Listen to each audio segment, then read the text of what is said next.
I'm going to start off this event and say that the talk is the art of serendipity, connecting with coincidences. And so, what's serendipity? It's discovering or finding something that is valuable to you when you weren't looking for it, almost like a gift. It's a coincidence, a happy accident, good fortune, perhaps even. So, what is it that I need to do to spot and to access and create serendipity in my life? Can I connect dots? And is it just about connecting dots? Or is it seeing the unexpected? And so tonight we have Judy Johnson. Judy is um, a coaching consultant in experiential learning, and we were learning what that means, both in leadership and organizational effectiveness. Judy is a mum, an author, a meditator, and she's based in Halifax. Um, so, Judy, welcome. I'm going to hand over to you in just a moment and say that, ah, someone can't hear. I hope you can hear now. Gosh, maybe it was my voice. But Judy, for everybody to know, Judy's going to speak for about 30 to 40 minutes. She's going to do a short meditation and then she'll be taking your questions. Please send your questions to us via the question link in your email, in your registration email. And I'll be putting your questions to Judy after her talk. Judy, thank you. Artie, thank you. Nice to see you. So hello. Somebody was asking, did we just start at 6? But actually, Artie has this wonderful method of chatting with the speaker for a little bit first. So that's what we were doing. I've never experienced that before, and I really liked it. So it certainly warms up the speaker. I feel right at home now.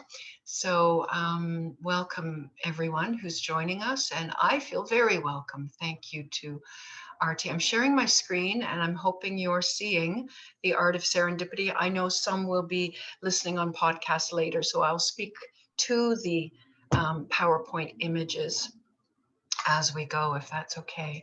Artie, maybe you just give me an indicator that it's all okay. You It's can absolutely, see, yes, okay, it's for fine, great. Okay, good, thank you. And volume's okay? it is for me, yes. Okay, great. Okay, so, and I won't even pay attention when that little chat box goes flashing, okay? I'll just ignore it completely. I wonder how I can get rid of that so I don't see it. Okay, because I'm ever so responsive. So as you would have discovered a little bit about me as Artie and I were talking, and I'm here in Halifax, it's midday, and you're in the evening time there.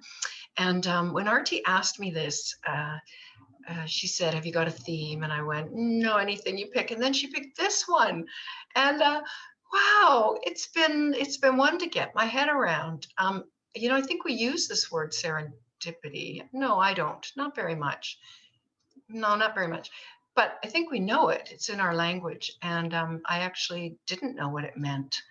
And I had to go online for synchronicity, coincidence, serendipity. There was another one. I'm happy to discover that the art of serendipity is discovering, as Artie said earlier, when you make a discovery or find something valuable you weren't even looking for. I did my master's in adult education a long time ago now, 30 years maybe. And when I did it, I remember my advisor asked me, and it was in organizational transformation. That was my thesis. And my advisor asked, "So would you describe to me, please, your research methodology?" And so I described to him how I went about learning, discovering authors and suitable things to be research, literature, to be including in my thesis. And he looked at me and he said, I see, serendipitous browsing. You were serendipitous browsing. And I'd never heard of that before. And I have used it since. I quite like it.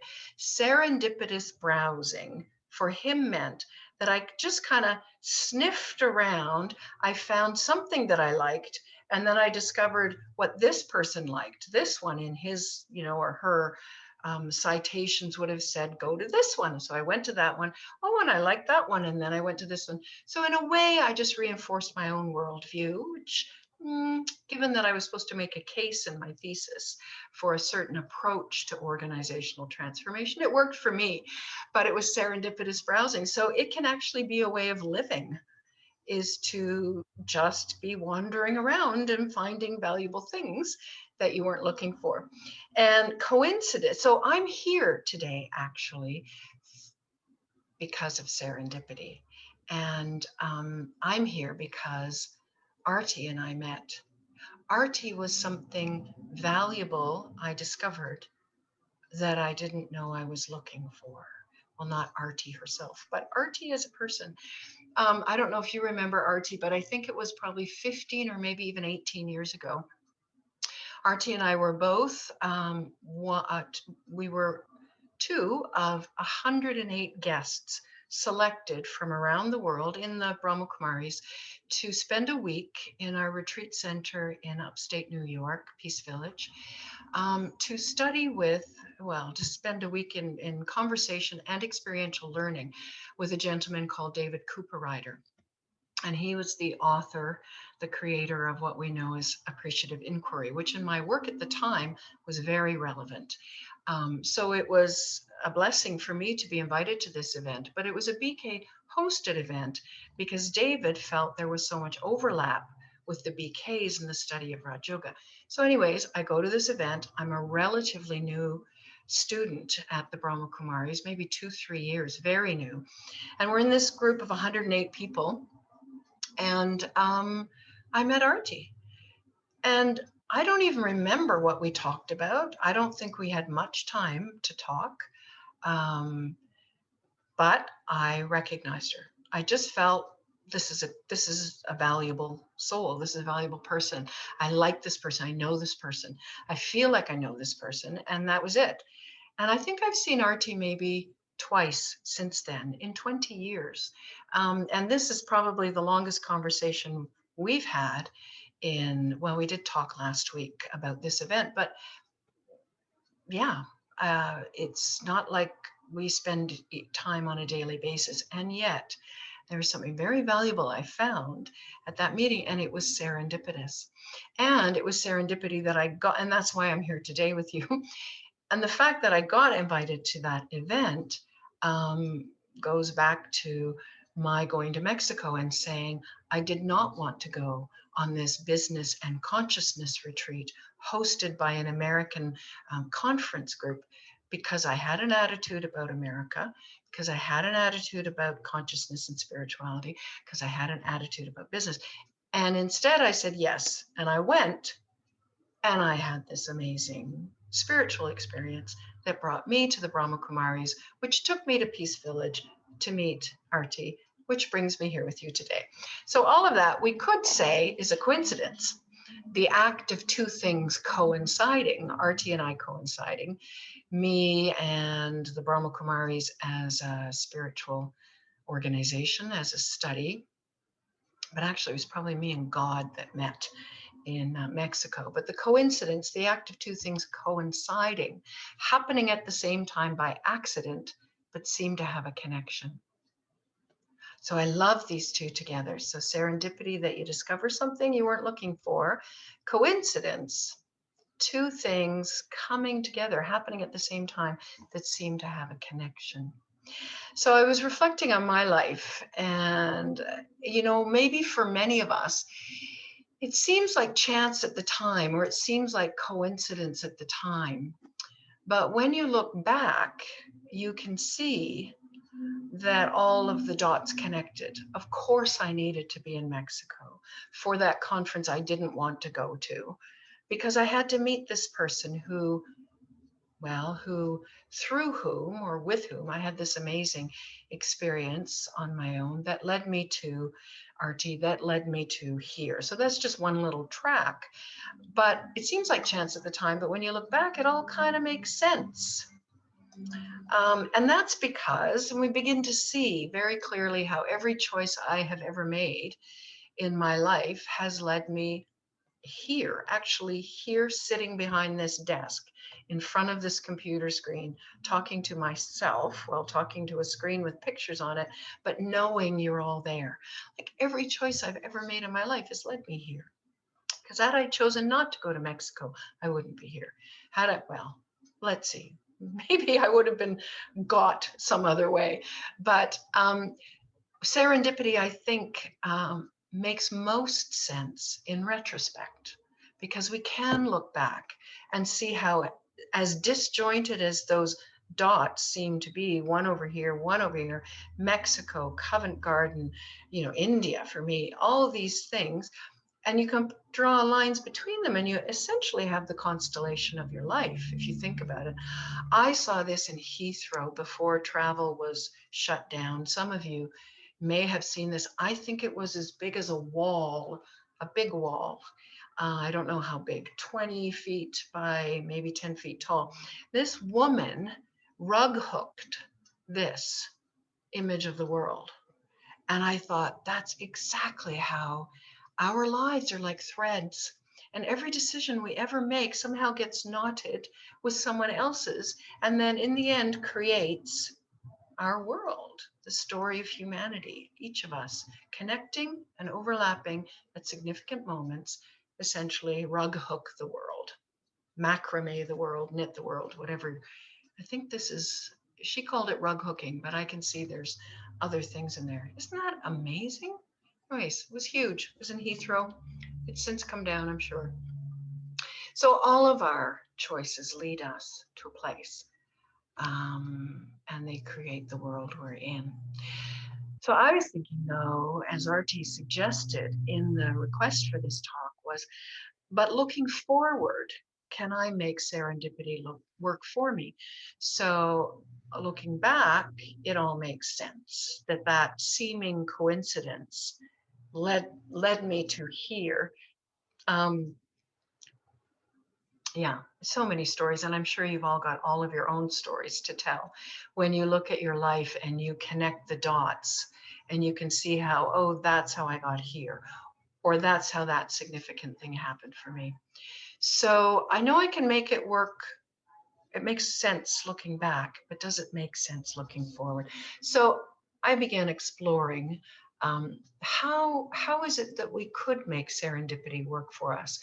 Is it in fact such a mystery, or are we somewhat in control of it? So I look, that moves. I've never seen that before. Oh, sorry, podcasts won't know this. This image moves on the screen. Lovely. So I thought I would explore today these 3 secrets to make serendipity work for you. For me, this is how it works for me. So one of them, they're basically 3 different understandings. The first one, and I think they all fit under this banner heading of fortune favors a prepared mind. They attribute this to Louis Pasteur, but it's contentious. We don't know who said it originally, but fortune favors a prepared mind essentially is what all these 3 secrets would fit under this banner heading. So the first secret, though, I began thinking, if serendipity is I find something valuable that I wasn't looking for, well, what if, and I actually believe this is true, that we're all window shopping our way through life, that we're all actually always looking for something, or we're always on the lookout. You know, when you window shop, you look like this woman is doing in a window at a shop with some lovely woolen scarves and cushions and handbags. And you know, when you window shop, you look inside a window and suddenly you discover, oh, I need that, or oh, I didn't even know that thing existed. That would be really useful to me. I think that we're all window shopping our way through life. We're all looking for things.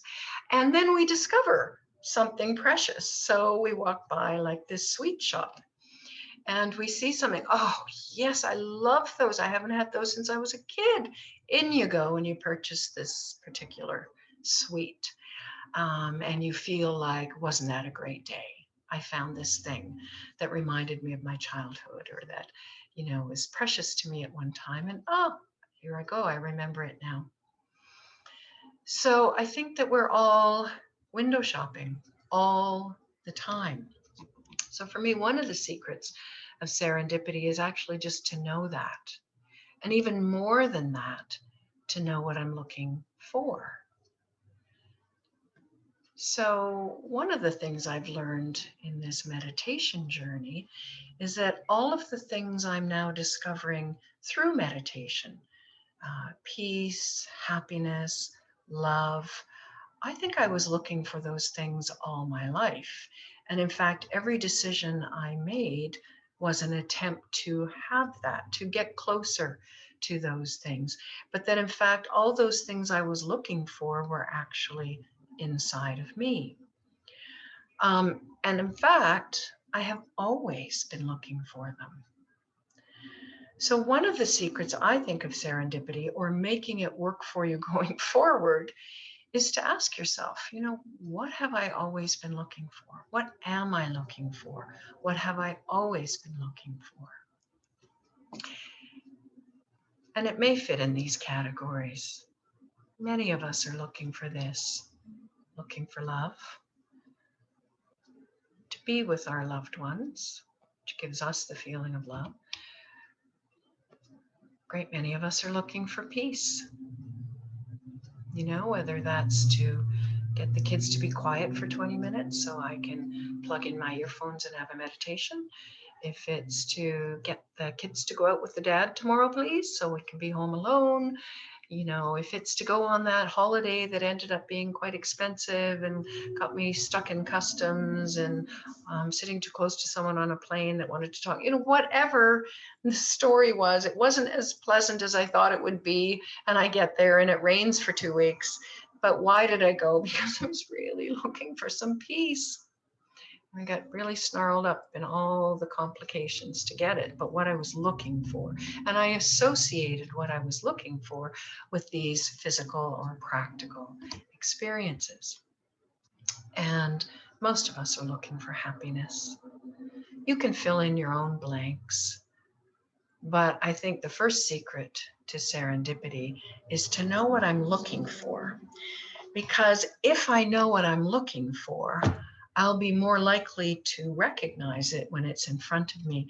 The famous children's book that starts with the statement, believing is seeing. So if you don't believe it's possible, you won't see it. And they've got all kinds of animations online where somebody walks in a room dressed in a certain way and nobody expected that to happen, so they didn't even see it. If you don't believe in human goodness, then you won't see the evidence of it in front of you every day. If you don't believe people are trustworthy, then you certainly won't see it either. So knowing what you're looking for helps you see it, helps you recognize it when it's right in front of you, and you might not recognize it even when it is right in front of you. I can all think of people that I may have met in one circumstance and not necessarily felt connected to, meet them in another circumstance at another time in your life, and it's a perfect fit, either to work together, even for friendship, even partnership in life. So know what you're looking for. And I think this is true even at the deepest level in terms of, Artie and I were speaking at the beginning of this about, I love bringing people together. I love seeing the lights go on, seeing someone have a realization about themselves and their own journey, their own beauty, their own direction, say, and to be any part of constructing a process, whether it's just a question or an experience, but a process that allows people to have, or is a catalyst for people to have this kind of realization. So because that's what I'm all about in a way, my whole life, I have been looking for opportunities to do that. But I wouldn't have said I was looking for those opportunities until I discovered, oh, I've always been looking for that. I've always been looking to bring people together to do this. And as the opportunities arose, and especially as I began to meditate, I realized, that's actually my spiritual DNA. It's kind of the core of who I am. I'm going to do that no matter where I am. So whether I'm working in a bank, I'm still going to have all these people gather together because it's kind of who I am. My kids used to say to me, they had the best birthday parties ever. They go down in history as great birthday parties because while all the other kids were going to the bowling alley or the movie theater or the swimming pool, which were great birthday parties, don't get me wrong, I was the only mom, partly because of finances, but also it was way more fun to create a birthday party at home with the kids. They had the most elaborate scavenger hunts. These do go down in history. And as it turns out now, the kids make these things for me. They make amazing scavenger hunts for me. On places like when we can't be together for Christmas or when we're not seeing each other. But one time they looked at me and they said, "Mom, you can't not facilitate," right? And I thought, yes, that's true. It's sort of in me. So if you know what you're looking for, you're going to notice how your whole life keeps presenting you these opportunities because that's actually what you're looking for. And even if you didn't know what you were looking for, the opportunities will reveal to you as a mirror, oh, I keep getting these things. I guess that's what I'm looking for. Secret one. Secret number 2, tune in and surrender to a higher frequency. I think this is one of the secrets of serendipity. And that higher frequency might be God, the divine, a supreme source of energy, or that higher frequency might be your own highest aspiration. Many of us are very fear-driven in the way we live. We're compelled to do things. Even our language in the day, oh, I have to do this today, and then I have to do this when I should do this. And it's all, very fear-based consciousness. It's sort of like we're driven or pushed to do things out of fear. And I noticed that a few years ago. I was just fed up being courageous because you only need courage when you've got fear. I thought, I'm done with courage. I've used it so much in this life. I mean, I'm not done. It's still good. But I realized that actually what I wanted to be was fear less. I wanted fear to be less of a driver in my life because it was such a driver. And even when I had higher aspiration, fear was always competing. But I feel more and more over the meditation journey that it's my higher aspirations that are drawing me rather than being propelled by fear. So tuning in and surrendering to this higher frequency for me has been a really cool, it's been a secret of serendipity that has changed the way I live. I feel like my whole life now is serendipitous browsing because I kind of trust that my higher vibration, my higher aspiration will put me in an environment whereby that beautiful thing that I didn't know I was looking for will appear.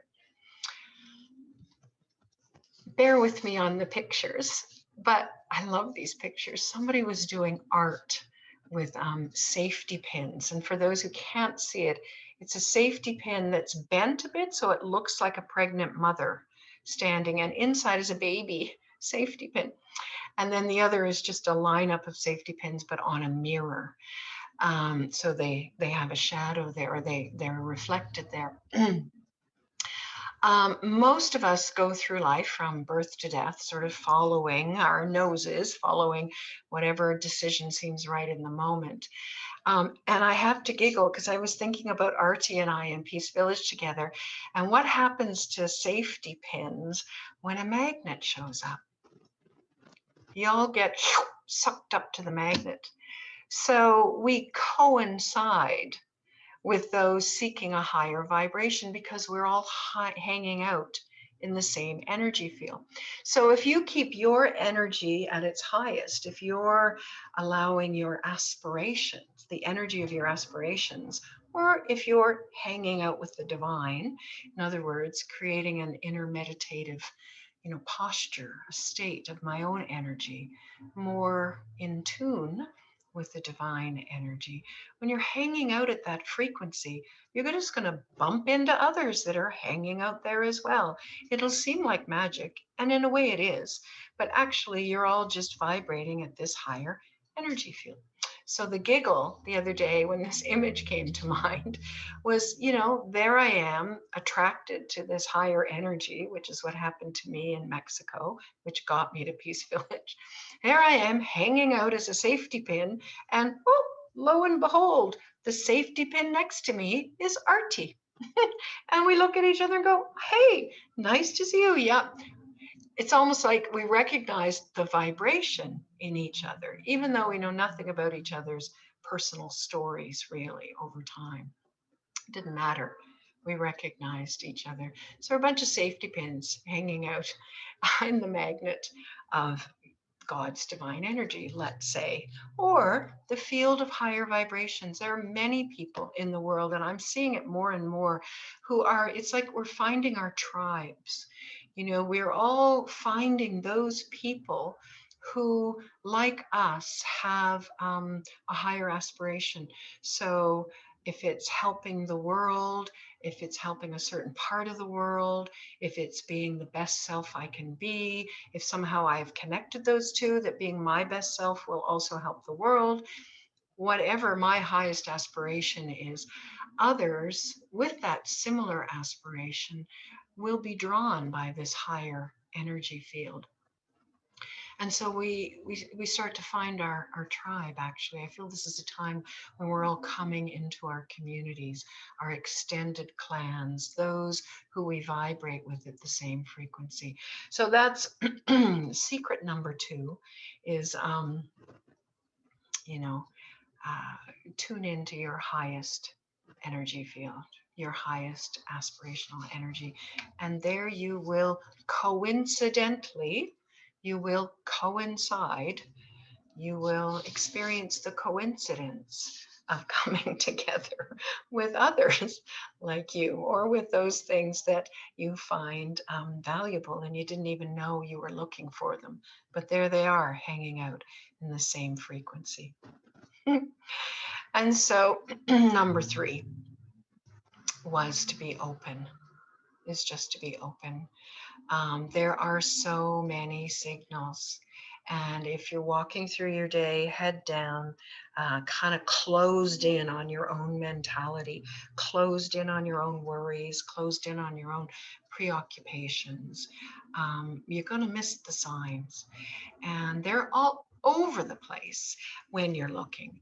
So being open was secret number 3.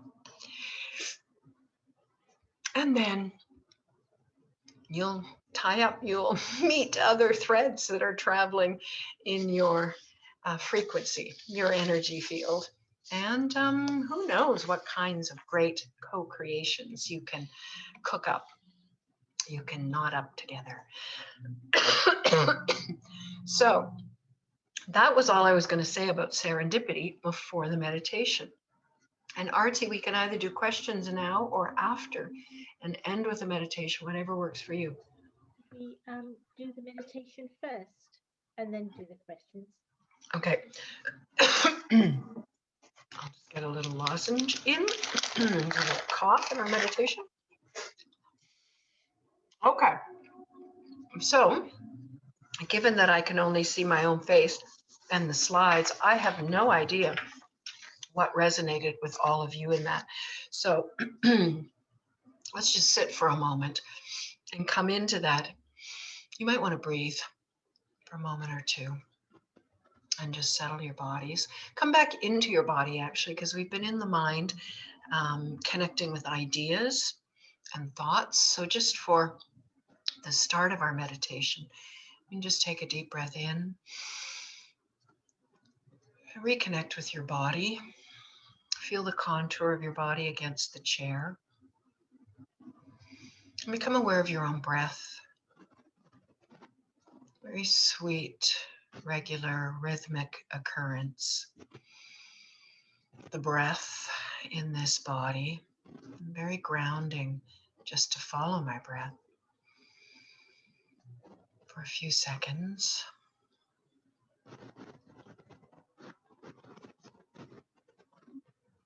And in this space of silent awareness of the breath,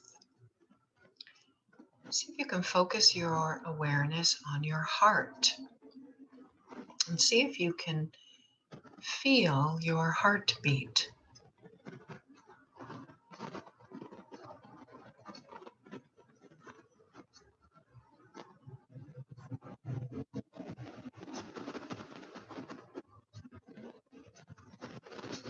And feel how silent and concentrated that makes you inside. Imagine an invisible line from your heart up to the forehead, behind the eyes. And as you know, this is where we and the Brahma Kumaris locate the thinking being, the soul, the self, that I am that one, that beautiful spark of life. So bring yourself up behind your eyes. Just be aware of the thinker, the one who has the thoughts, and actually the one who is making the body breathe. With an inner smile, visualize yourself sparkling, maybe like a sparkler that we hold in the dark night and see it sparkling. And as you breathe in the body, become aware that this sparkler inside your mind is sparkling with all of the beauty of a life lived.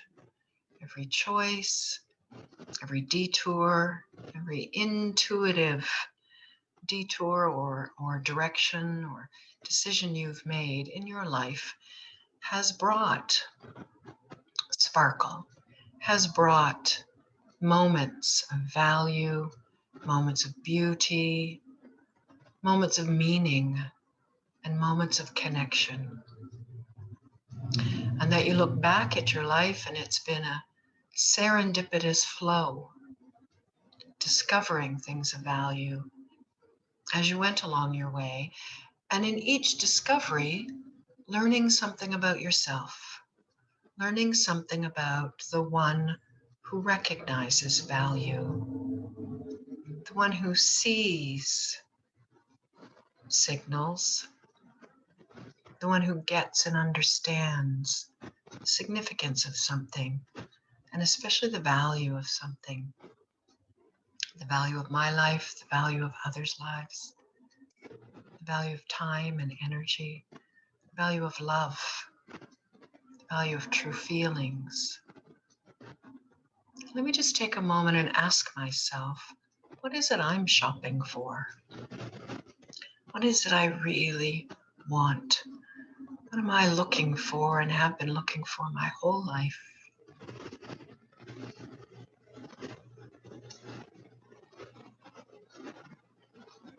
The first words that pop into your mind are probably quite accurate.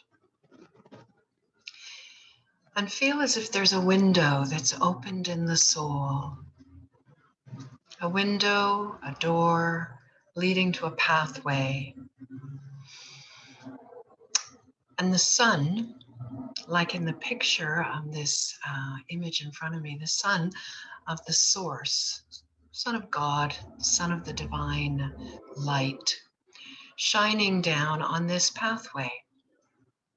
And this higher vibration energy pulling you forward to make new discoveries that are incredibly valuable on your journey from here forward, so that you begin to live a life, if you haven't already, of serendipity.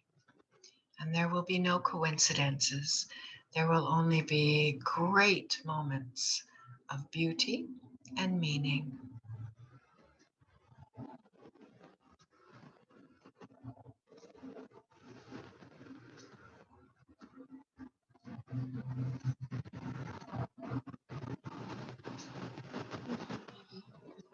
Shanti.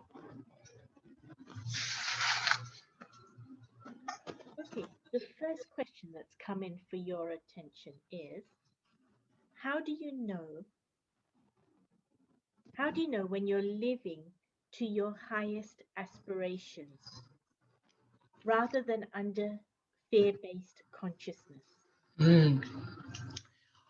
I think that's a really good question because, I mean, I just noticed yesterday there was a trace of fear driving me to do something that I hadn't noticed. So I actually think it's a bit of a lifelong journey.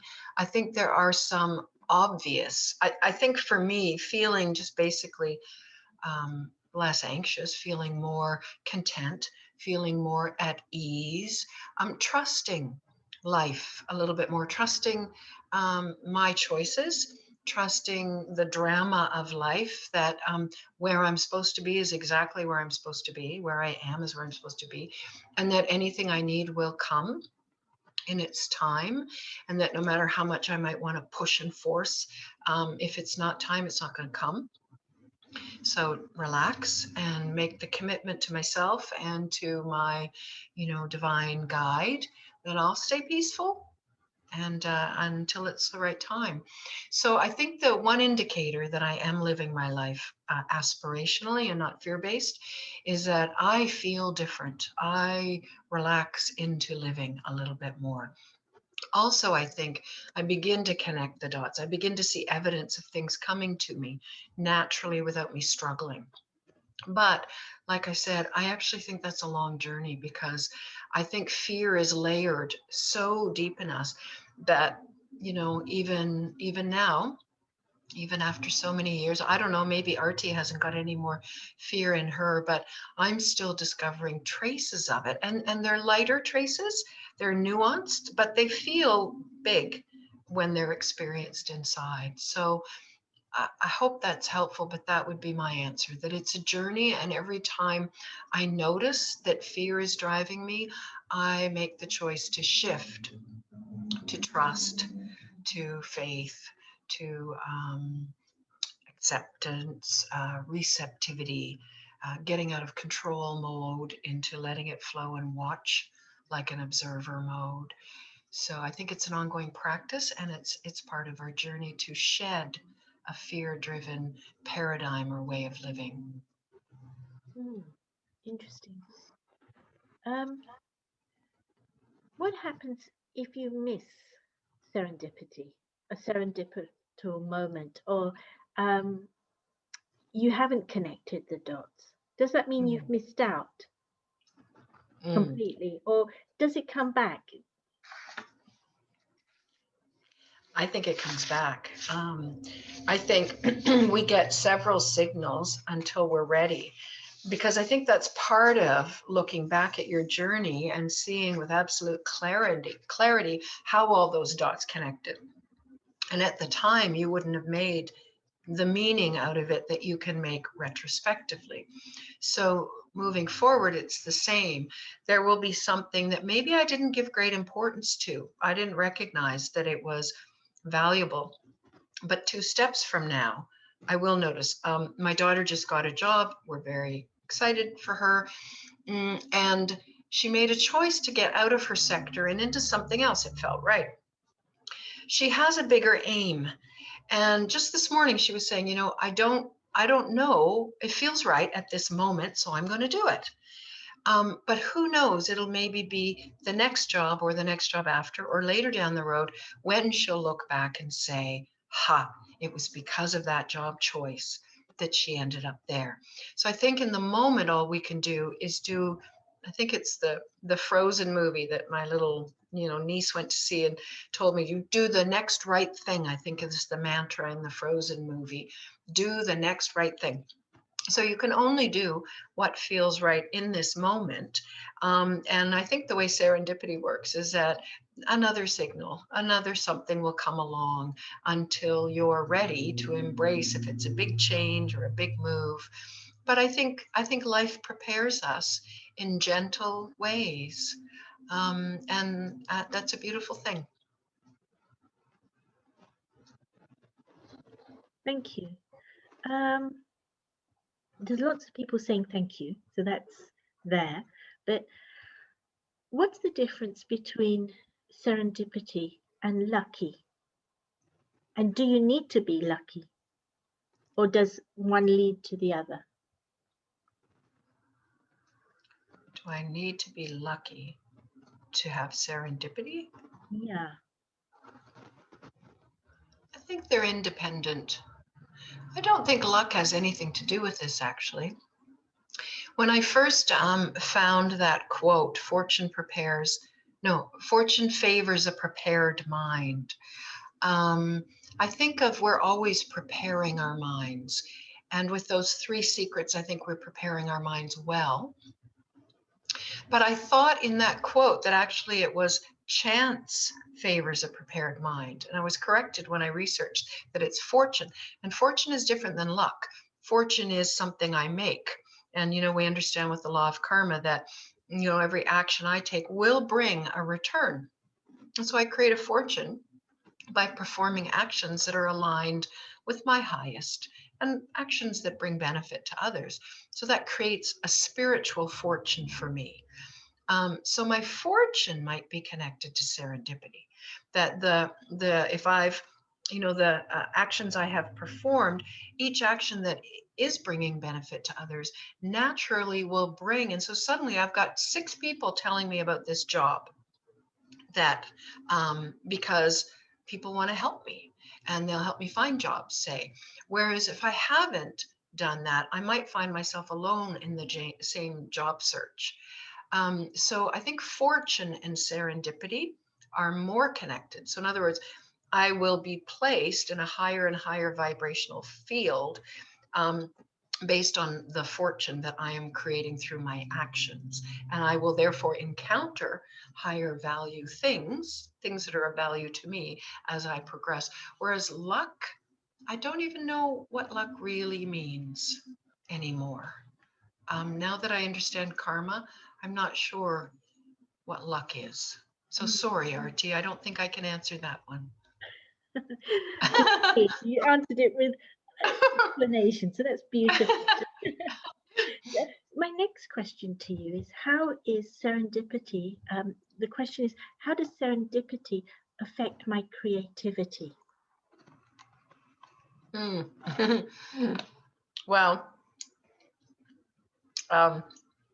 we have a couple of people here who paint very beautifully, and they're forever trying to get a little group of us to paint. So I surrendered to this a few weeks ago. And don't worry, we're going to start really easy. We're going to start with dots. You can't go wrong with dots. So paintbrush, paint, water, dots. We did tons of dots. And when it was done, her dots looked amazing. My dots looked really bad. And she kept saying to me, well, you have to trust the process. You have to flow with it. And I thought, there's just no flowing for me in this department. I'm creative in tons of ways, but not in that particular way. And I think it's because I freeze up. I already assume it's going to be ugly. And so I make it ugly somehow. And we had this with collaging. Another woman here loves to collage, and I just found it so stressful. I have to put all these pictures on this board, and hers always looks amazing. Mine always looks really bad. And I finally conquered it. I've done so many collages in the last 2 years, and now I like doing them, and now they flow. Therefore, my answer to that question is, I think with the creativity, trusting the signal. So I pick up a picture and I go, I like that one. I don't know why. I like that one. I don't know why. I have my little pile of pictures. I like them all. I have the board. Now, where are they going to go? Ooh, I don't like that one over. Oh, I don't. It's a process of recognizing what you like or what is pleasing to you. And you can't know that until you experiment. And creativity, in a way, is about experimenting. And so feeling free to experiment, I think, is a process of serendipity in our creativity. I don't think one without the other would work. I think creativity, by definition, would be a serendipitous journey to express beauty. So how do you enable flow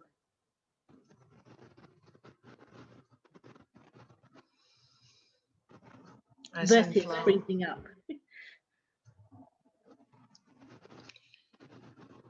Well, I'm sort of a back in the saddle kind of gal.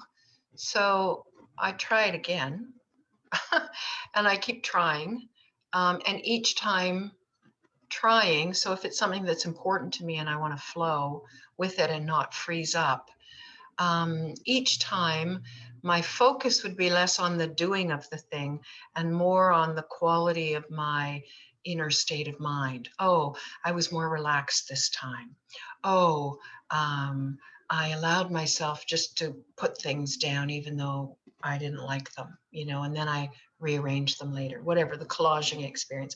But I think it's got to do with allowing yourself to unfreeze.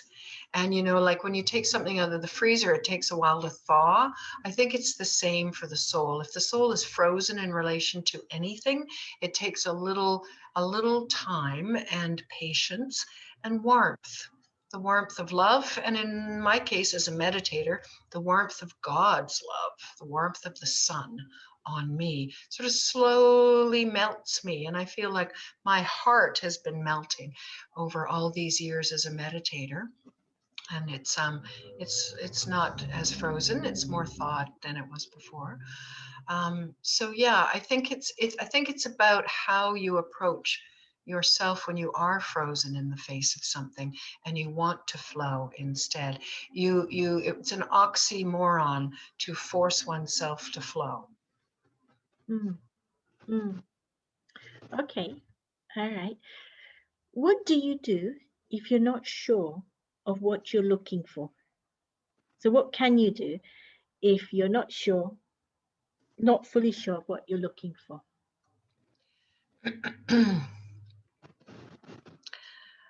uh, my work as a consultant, very often it is about just this. What am I looking for? Either a leader in the organization, what do they really want to have happen, or individuals in a coaching context, for next steps for them in anything, in professional life, in personal.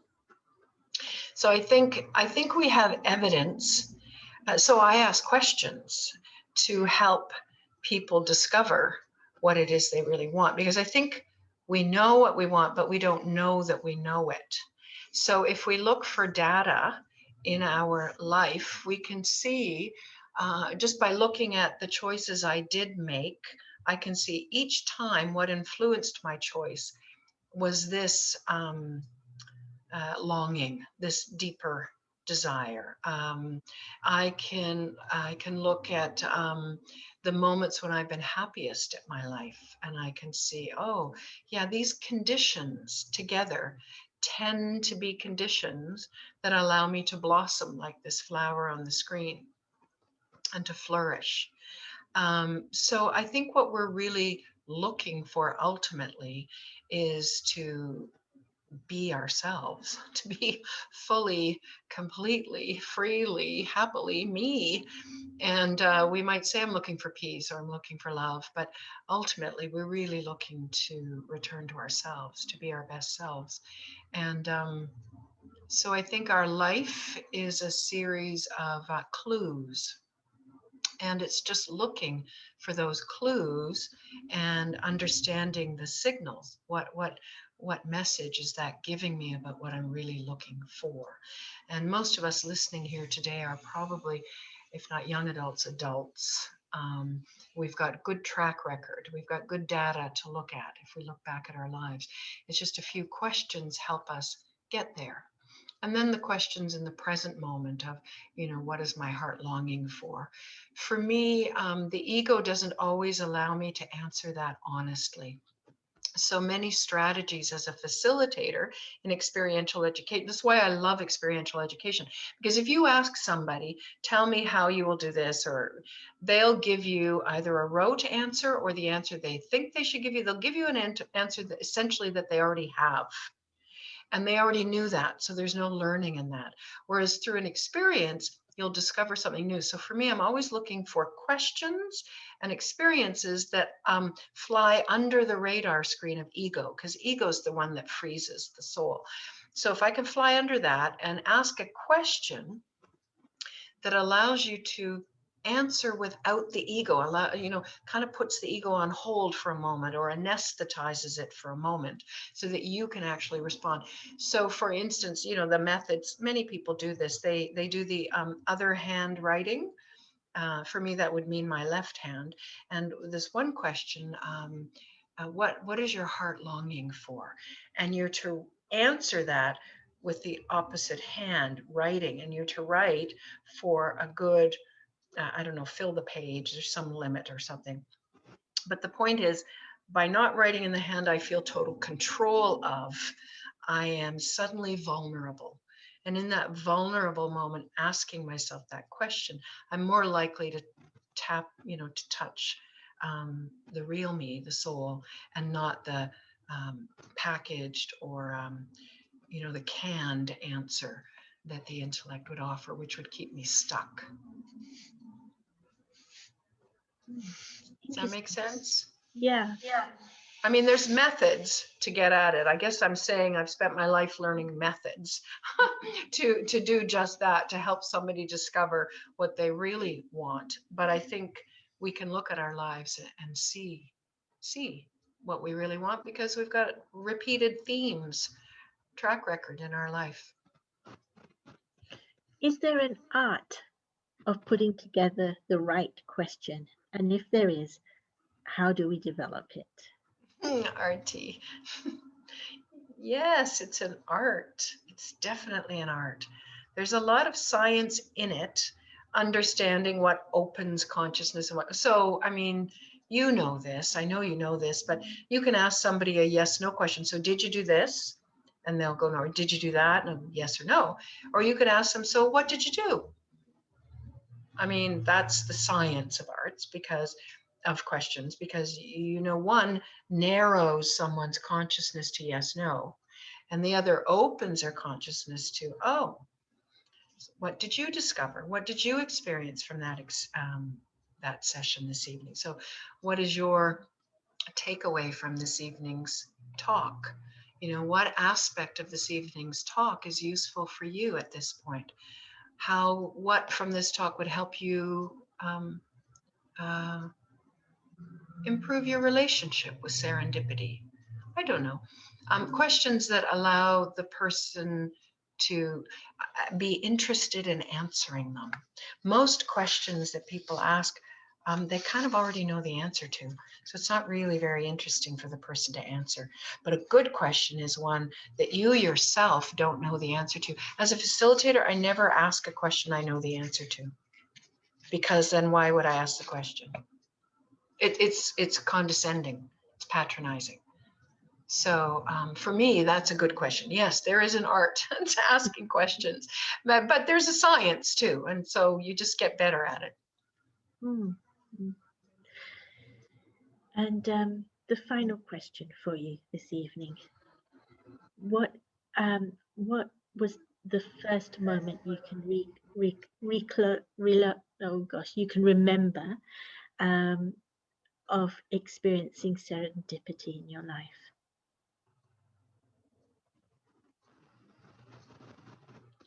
I can't remember much of the past. So,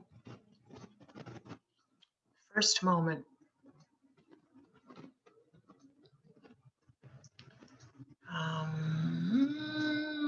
Gee, I don't know if I can remember a first moment. I can remember some big moments for sure. And I can remember moments every day, like why I stayed here instead of doing something else, because then a call came in that was really important. I can recognize serendipity every single day, 100 times a day, actually, in my life. But first, I'm sorry, Artie. That's all right. But I'll take the big one. The big one was giving my credit card to my colleague to go to the Mexico retreat against all my attitudes, with all my attitudes, and going. It was a total serendipity. And it wasn't a coincidence that I met somebody who was a BK student there and am now sitting here with you. That would be my biggest moment. That's lovely. Thank you very, very much, Judy, for sharing with us this evening here in London and your afternoon there. Judy, many people are saying thank you very much for making the time to be with us this evening.